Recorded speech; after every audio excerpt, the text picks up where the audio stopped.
Do you wave your terrible towel when Renegade plays? Reach for a tasty cake when JJ shouts, "He scores!" Does the sound of an F1 engine make your heart race? Doing push-ups with the Nittany Lion after a TD? Then lend us an ear, and we will share the exhilaration of Steelers football, the excitement of Flyers hockey, the nail-biting finishes of F1, and the pride when we yell, "We are Penn State." Welcome to the SteelFlyers Show, the strangest combination of sports fandom since pineapple was put on pizza.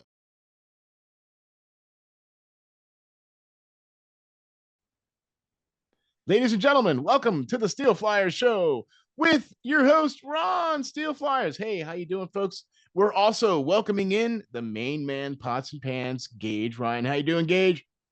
Oh, sensational. We got a 41-year-old at quarterback. We got Jalen Ramsey. This is 2017. I'd be pretty excited. How you doing, pal? Wait, the last time I checked, it was 2025 at 12:30 p.m. on a Sunday. Time is relative. Okay. All right. But this is a special Sunday, folks, because this is the last Sunday without the NFL. Okay. After this Sunday, because training camps are going to start this week, Pittsburgh Steelers start specifically on Thursday, 24th. Everybody reports to Latrobe. And this will be the last Sunday without football, period. Okay. From here on out, we interrupt this relationship. We interrupt this to bring you the Pittsburgh Steelers. But only for the next few months. Like I said, only for the next few months. But at any rate, we got a lot of things to talk about here because a lot of things have gone down here with the Pittsburgh Steelers. And always like to do a training camp preview show just to kind of get a feel for how things are going to go. It's that vibe, you know, it's the shiny new car that's pulling up to the garage now, you know what I mean? And all the new draft picks are going to be there. OTAs are over. This is for real, right? We're no longer just in shells now. We're going to be strapping on pads, right? We're going to be talking about backs on backers, okay? We're going to be talking about Friday night lights, right? This is what we get ramped up for. This is what we're all about, right, Gage? I mean, I know you got to be excited. I'm excited for always the miscellaneous things that come out of training camp. Those are my favorites. If anybody, I don't know if I mentioned this on the last show, but I'm going to mention it here, is the Kendrick Green at fullback has just been my favorite thing in recent memory.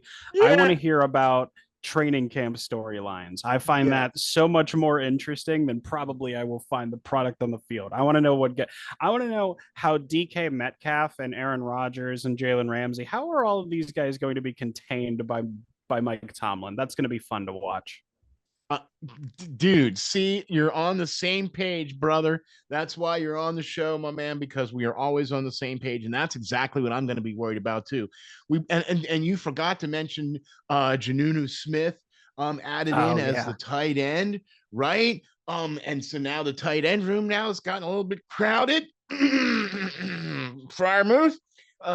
But at any rate, those are some of the exact same things. I want to see who shows up at camp in a tractor.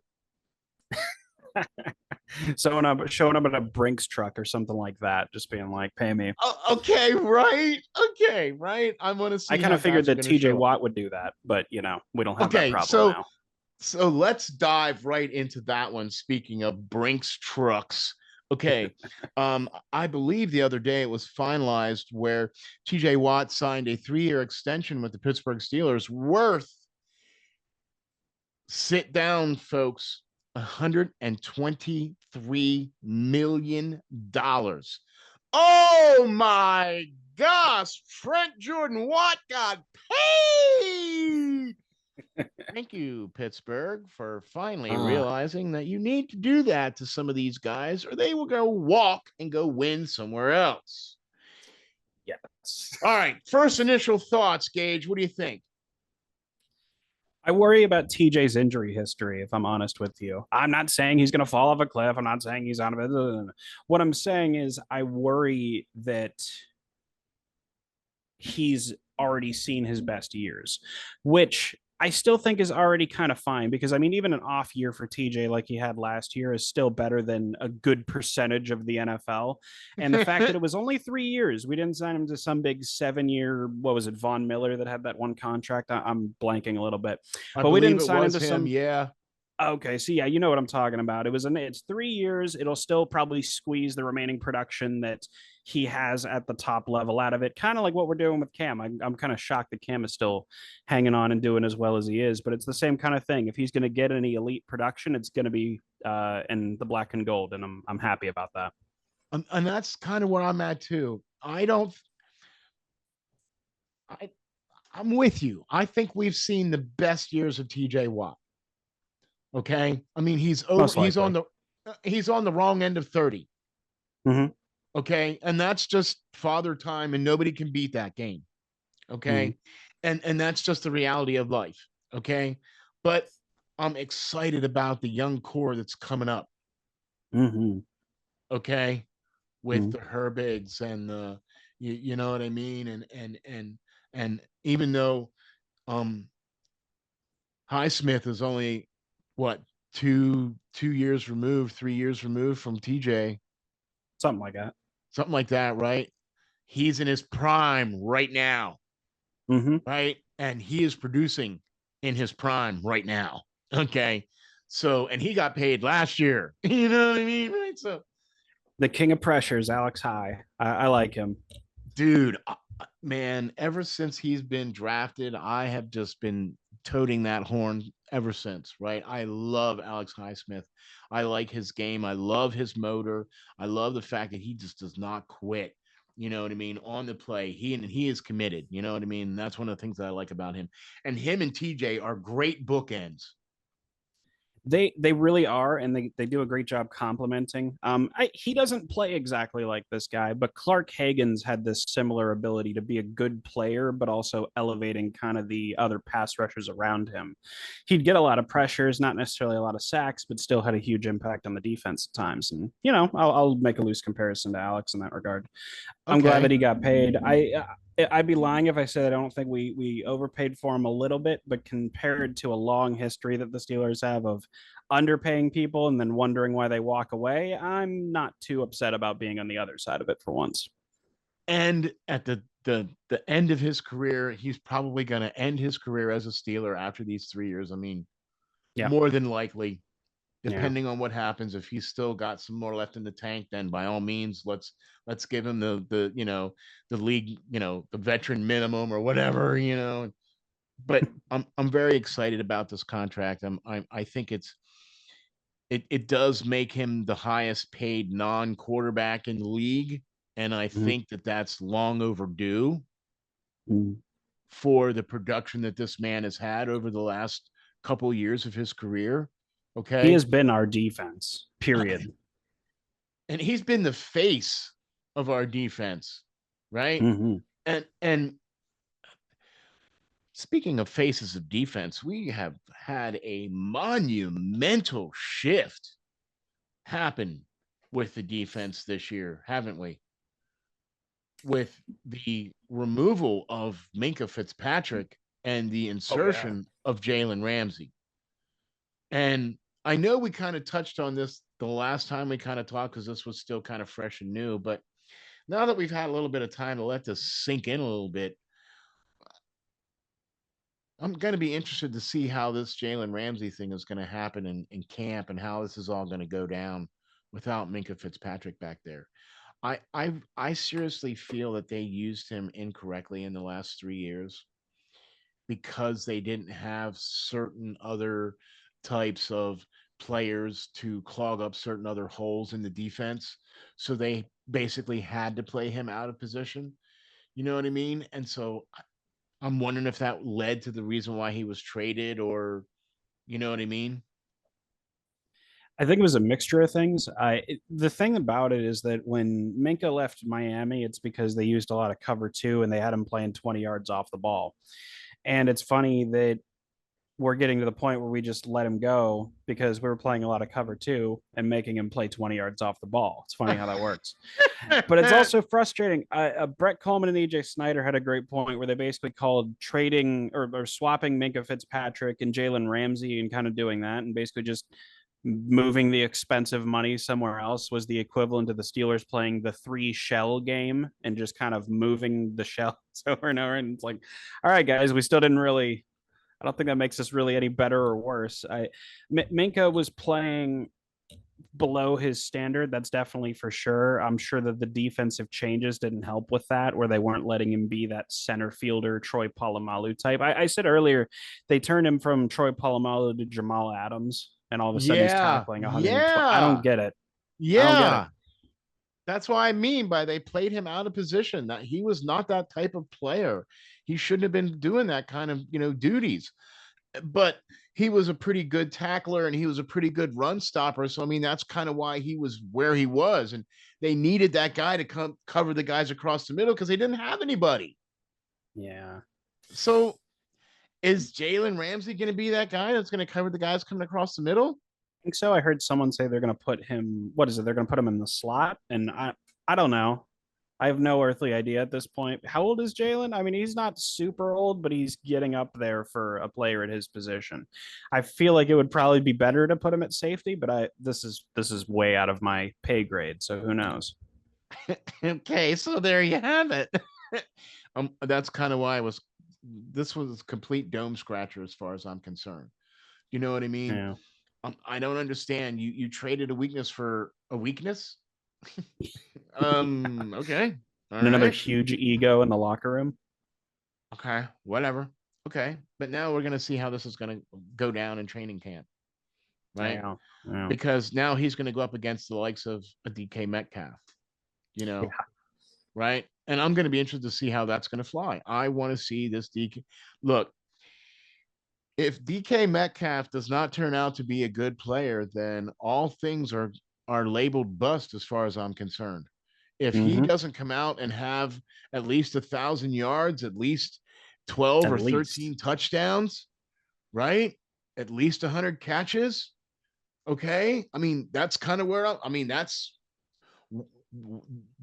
that's wide receiver 1 right there. You're making wide receiver 1 money. Is DK still even in his prime? I don't know. I didn't really watch him a lot in Seattle. It just kind of, I know that it was him and Lockett, and for a while it was Russ with his moonball magic and whatnot. But overall, I don't know. It's another one of those things. I could tell that George Pickens didn't really want to be here any longer, and that's fine. It's not like I'm not really going to miss George, if I'm honest with you. He was a fun psycho to watch, but he was still a psycho. So it is what it is.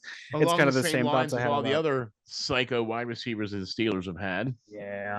Yeah, and it's I don't know, man. Like I said, it is like the 3 shell game. We traded George Pickens, and then we got DK. Did we really get any better? And it's like we traded Minka and got Jalen Ramsey, or current Jalen Ramsey. Did we really get any better? Like we got rid of our quarterbacks like Russell Wilson and Justin Fields, who at least had chemistry and who at least a lot of the fan base liked, and we bring in a 42-year-old Scientologist, and I don't know. It's very strange. And bring back Mason Rudolph, and bring back Mason Rudolph, who you drafted 10 years ago or whatever it is now, right? I like Mason. He strikes me as like a Charlie Batch with a better arm, but that doesn't necessarily mean you give him the keys to the offense. Well, you're gonna see him, so get used to it. You're gonna see him. Right. I'd rather have that than Aaron Rodgers. Would you rather have 17 games of Mason Rudolph than Aaron Rodgers? I would. It'd be more fun to me. I'm not saying that Mason would play better. Do not get that. Please, nobody get that twisted. Aaron would play better, but I don't know. For the hell of it, for the heck of it, I'd rather see Mason Rudolph and Will Howard battle it out. That seems more fun to me. Well, you might see that because if my prediction rings true, he might make it to the first 5 games and get hurt, a torn Achilles or whatever. And can you imagine it happens again? Next thing you know, you're going to see him, because I'm going to tell you right now, he's going to be running for his bloody life. Unless this offensive line can do this and come together in camp he's going to be running for his life. And he is not fast enough to be, he's 42 years old with a ruptured Achilles that he's had repaired, right? We saw him come back and he was 5-12. Repaired. No, just because like his crazy methods and whatnot, you know what I'm saying? Like it's Aaron Rodgers, right? Okay, well, you're 42 years old with a repaired Achilles. Yeah. You're only going to get 3 seconds. You going to be able to get rid of the ball that quick? Let's hope so. And, it's not like we haven't put a lot of high-level resources into this line. I think that, like, what is it, 16th is dead average in the league. I expect our O-line to be around there or maybe a little bit above the line. If it's like, gun to the head, tell me above the line or below the line, I'd say above it. Because, like, we got Troy Fautanu, first-round pick. Broderick Jones, who's at least improved moderately throughout the years, first-round pick. Zach Frazier, a really good center, second-round pick. It's not like we haven't done a lot more than getting Chukwuka Okorafor, Joe Haig, Kendrick Green, and all of these, low-level, undrafted, free agent, Dan DJ Moore Finney type picks. At least we're doing more with it. I can, no pun intended. I can at least appreciate that. Okay. That was perfect. That was so perfect. But I'm with you on that. And that's exactly what needs to happen, right? Because you got rid of Najee, you drafted Caleb. Okay, that's cool. And you got the electric meatball with Jaylen Warren. I understand that's more of what you said at the beginning, before we were talking off camera, that he's more an efficient runner because he hits the holes where that was kind of Najee didn't quite do that and was more of a bounce runner. And Jaylen is just more of the just straight ahead. And here's the hole. I'm going to run to the hole. And I think that's why he was more successful in Pittsburgh, because of the way the offensive line is geared and things of that nature. So I'm looking to see that take a step in the right direction this year. And that's kind of what I'm hoping, fingers crossed. Because if they're going to feature Jaylen Warren, then you need to have the offensive line be able to create the holes and create the lanes that he can run through. And all he needs is he just needs a little crack, because he's just a little electric meatball, man. You know what I mean? Right? He doesn't need that much space, and you just need to give him a little crack, and he's gone, because he's got the speed. Okay. So, I'm not going to sit there and say he's going to be able to run down Darrell Green or anything, but still, okay. He's a running back. So the guy's got a little bit of speed. No, and he's got enough speed, is the way I'd put it, because he does outrun whoever he needs to. Like it's that old thing: how fast are you? Depends on who's chasing me. If it's a killer shark chasing me, man, I'm the bionic man. You know what I mean? Right? But if it's just some defensive lineman, what? I don't need to be that fast, right? Do I?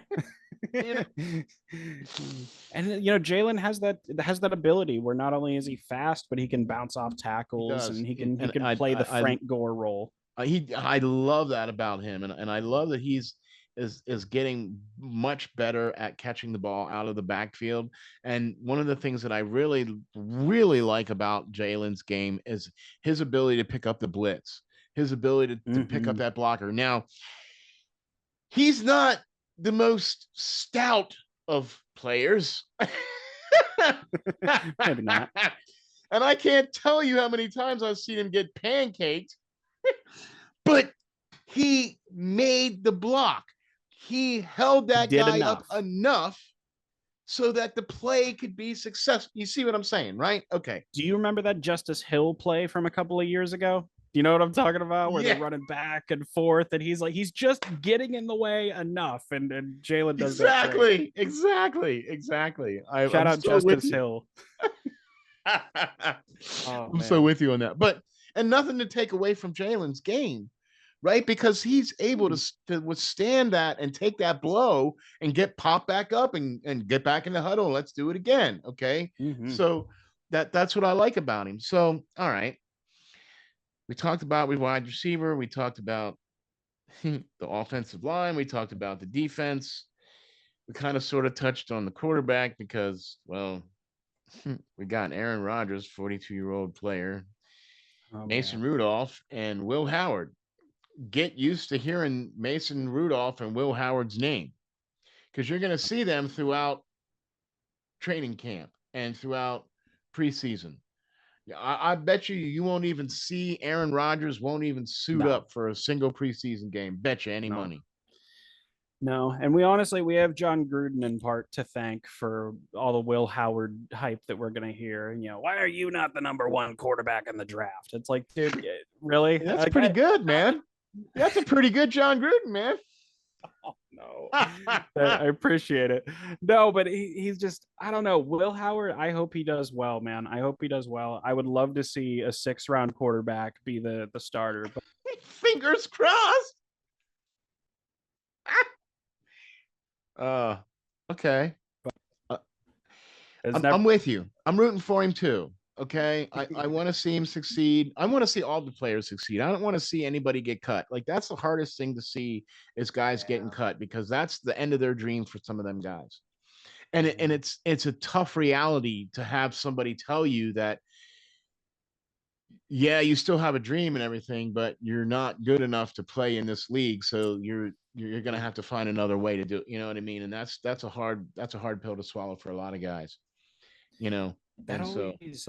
that fascinates me, but it also provides opportunity at times. Like I always think about guys like Darius Hayward Bay or Antoine Randall L, where every receiver wants to have 120 catches per year and 1,500 yards and 20 touchdowns, but that's not always on the table for everybody. So what did Randall L do? Kick returns, punt returns, occasional running back, wide receiver screen target, quarterback, gadget quarterback. Like find roles for yourself, man. I love that.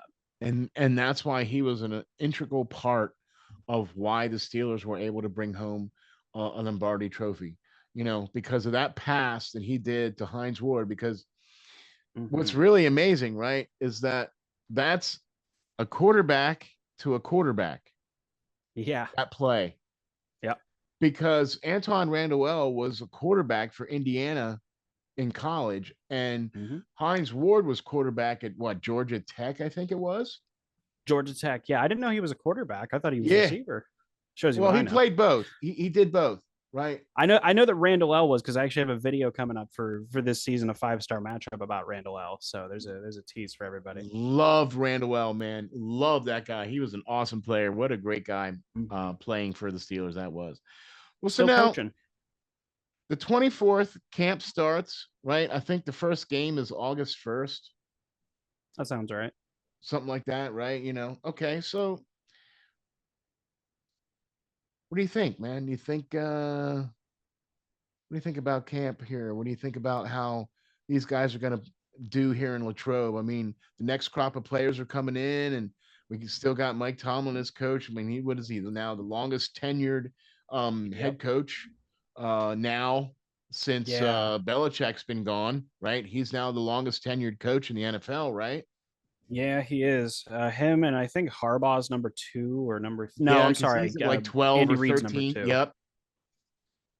Yeah, but see, you get my point there. Is that it's kind of Mike and nobody else in terms of longevity. So I mean, I give him credit for that. That he always finds a way to drag us out of the mud, so to speak, whether or not that's how we start or that's how we finish. We always kind of have the same ending. But I think that with this new crop of play, this draft felt a little light to me. So as far as the new crop of players, I'm thinking it's more about meshing them into what's there rather than creating new layers to the team through it this year. Okay. So all right. It'll be interesting to see how it shakes out. I'm still, like I said, I wonder how DK is going to do. I wonder if he still has much left in the tank. Can you imagine that he just goes out and he's completely washed and we're paying him $30 million a year? That would be kind of brutal. So there's a whole lot of upside and there's a whole lot of potential downside. That's why I think this year's so lots fascinating, of risk. Anything can happen. It's all on the table. I'm excited about a new year. It's a shiny new car that gets driven into the lot now, right? And when we get to see how we end up at the end, right? Is it a beat up old clunker, right? Or is it still shiny? Or does it got a couple little nicks on it, but still winning the races? Okay, that's kind of where I'm at here with this team, right? I feel like every year they pull up a shiny new car, and every year they run 16, 17 races with it, right? And when you win, everything's cool, right? You get a nice coat of wax, There's no bug juice on it, right? You take a loss, oh, you get a little ding, right? You maybe lose a I'm little with you. paint here. You know what I'm saying? So the more I'm with you. losses you get, the more beat up your car gets. Right. At the end of the year, are you still able to drive your car and win races? Or is your car too beat up to do anything, right? So we're hoping for a car that can still drive and still win races. Longevity has not been our friend in recent years. That's kind of the thing, is our December record hasn't been good. In January, it feels like we're always beat up. So that'll be something interesting to take note of. So you're saying that we're going into the playoffs with a tow truck then? We definitely have in years past. I mean, that Tebow game, I mean, there's no excuses to losing to Tebow, but we did have injuries. Yes. Us. We were kind of would someone call us a 6-10 team headed into that game with all the injuries? I mean, really? We should have never. Anyway, but that's kind of where I feel. That's kind of where I feel like with this team. You know what I mean? So every year it's a shiny new car. Okay, you drive that into training camp and everything is all cool. You hit that first game, and if you cross the finish line first, all right, you get a nice coat of wax. Everybody gets Mondays off. You know, right? Yeah. Okay. And then the next game comes, you line up and you race again. What happens? You lose or you win. If you win, you get another shiny new coat of wax, right? Sure. So we're hoping for lots of shiny new coats of wax at the end of the season. You know what I mean? So Barty shaped coat of wax. That sounds great.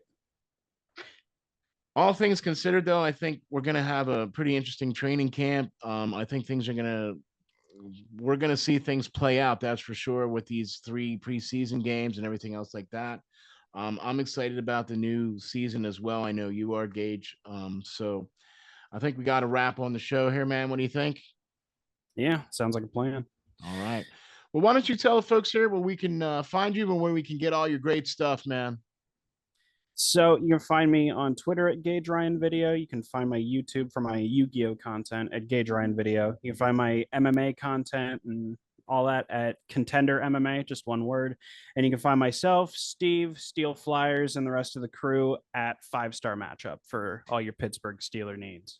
That's right, man. For sure. You got to check that out too. That's patreon.com/5SMU. And then also check out all the great stuff there from Gage Ryan with his Contender MMA stuff, man. That's some great stuff, man. You got to check out all the great videos he has over there and all the contribution he does to 5-Star Matchup. And now he's doing it here at SteelFlyers too. So yeah. Check us out on X at SteelFlyers52. That would be me, Ron, your host there. And then you can check us all out on the web at SteelFlyers.com. That's where all the great stuff is out there. You can check all that stuff out. You can also check us out on Facebook and also check us out on YouTube as well. Be sure to check out all that stuff there too. If you like what we do, please hit the like and subscribe. Really appreciate Gage hopping on here and joining us for the show here, man. We're going to be doing this throughout the season. Going to be having the SteelFlyers show. We'll be talking Steel and Gage. We'll be jawing about the Steelers, man. I'm excited about that. It's going to be a great way for folks to do this. We're going to try to do some live shows as well to get folks more engaged and things of that nature. So be sure to check that out as the season gets closer and closer. Remember, this is the last Sunday without football. Yeah, man. Just remember, folks, stay safe, stay strong, and hang tough.